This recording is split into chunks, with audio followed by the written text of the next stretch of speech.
This video is about how I pushed my Tacoma to 28 miles per gallon. I legitimately achieved 28 MPGs over a 100-mile distance in the great state of California. But before I get into that, let me give you some background. I drive a 2023 Tacoma off-road trim. My truck is bone stock and basically brand new, having less than 2,000 miles at the time of this experiment. Toyota advertises 22 highway MPGs for the third-gen Tacomas, and I wanted to test not only if that number was realistic, but if it was possible to do better. As far as experiments go, this wasn't a controlled environment in any case, as I had absolutely no plans to do this until the thought occurred to me on a long drive. So, while you might argue the conditions might inadvertently be in my favor, I did not orchestrate any circumstances that would enhance the results. I just used my best judgment about what was fair and was very impressed with the results. I found myself on the prototypical Californian journey between NorCal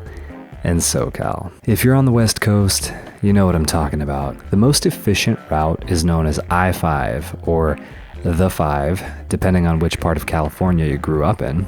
It's a flat, straight highway that features 2 lanes in each direction and literally runs from Mexico to Canada. Most Californians are probably driving between the San Francisco Bay Area and the greater Los Angeles area. It's a massive distance and a mind-numbing drive that can take anywhere between 5 and 10 hours, depending on exactly which 2 points you're moving between and how screwed you get by traffic. It's made even worse by the fact that the only things you have to look at are farmland, the occasional cow, and a perpetual conga line of semi-trucks. Oh, and let's not forget about 1,000 Teslas on your rear bumper ready to drive straight up your...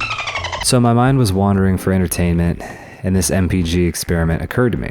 The exact stretch of road I was driving on is a 100-mile stretch starting at the Tejon Ranch outlets and heading north. It's a massive hub for all types of travelers that many stop at after they come down from the Grapevine. With a full tank of gas and a fresh trip meter, I pulled behind a semi-truck and triggered my dynamic cruise control for a safe following distance. I tried to minimize RPM while staying in high gear and found myself dropping my speed to 60 miles per hour, which wound up matching the speed of the semi-truck well.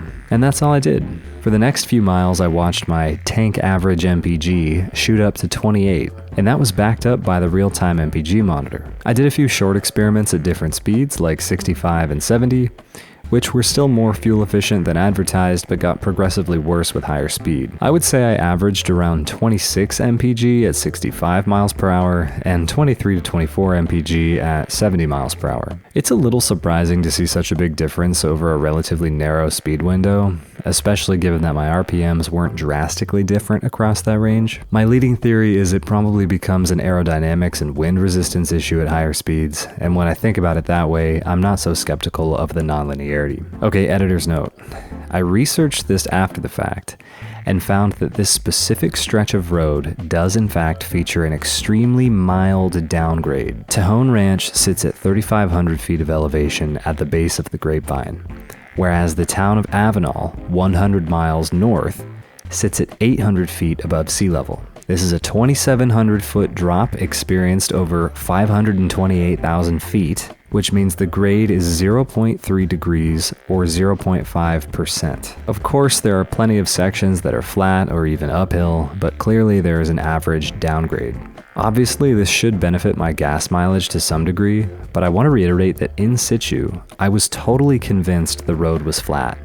It was farmland after all, but that's how flat it felt. So practically, this should speak to the fact that if you try to replicate these conditions on what you consider a flat road, you may experience different results due to minor downgrades or upgrades. Now, I realize 60 miles per hour seems really slow. So is that really practical? I think that just depends on how you'd like to pay your dues. Will you pay in dollars or time of day? Sure, you can get somewhere noticeably faster at 80 miles per hour, but if you consider yourself a broke boy, you can save significant gas money over a long distance by dropping your speed. And I think that's where the real value is to be had here, during long distance travel. Look, if you're going 500 to 1,000 miles, you have to bite the bullet on a long car ride anyway. Boosting from 22 to 28 MPG is a 27% efficiency increase, which will leave you paying only 79% of your baseline fuel cost. There will be plenty of times when I opt for a higher speed, but it's nice to know the more efficient option is available. So is this result real? Well, Again, you can absolutely argue that driving down an imperceptibly small grade boosted my fuel economy unfairly. But that doesn't change the fact that this measurement was made over a 100-mile distance. So it's not like the data is cherry-picked. This is a very practical real-life scenario. The terrain was flat as far as my human eye could tell. There were short sections where I could perceive traveling up or downhill, but those average out for the most part. Is the Tacoma really so sensitive that a 0.3 degree angle makes the difference between 22 and 28 MPG? I suppose you can be the judge. You could start to get very speculative with reasons why my fuel economy was so good. I stayed behind the same big rig the entire trip, so was I inadvertently drafting, taking advantage of some aerodynamic effect? Again, probably not. I had the dynamic cruise control set to the maximum following distance, which should be at least 100 feet at that speed. Interestingly though, I think I actually ran my AC the entire time, which should have been working against me. I'll reiterate, my truck is bone stock, so absolutely don't expect to replicate this if you've made any serious mods. And speaking of, I was hauling a very small amount of total weight. My bed was empty, and inside the cab was only me and the weight of a week's worth of camping gear. All in all, I have to say it's much more common my MPGs average out to 20 for daily driving, or about the advertised 22 for more local highway trips around Southern California. Although, in my experience so far, the Tacoma really suffers in any capacity of stop-and-go traffic. Even on flat or favorable downhill roads, it requires a lot of fuel to accelerate the truck. I've seen the MPGs drop to 18 or 19 on the highway, even in light traffic conditions that require constant speed changes.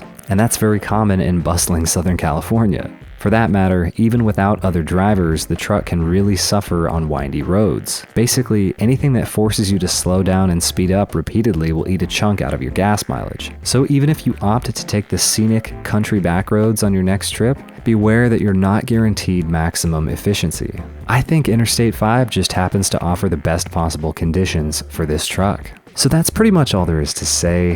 Let me know if you guys were able to replicate this fuel efficiency in your truck.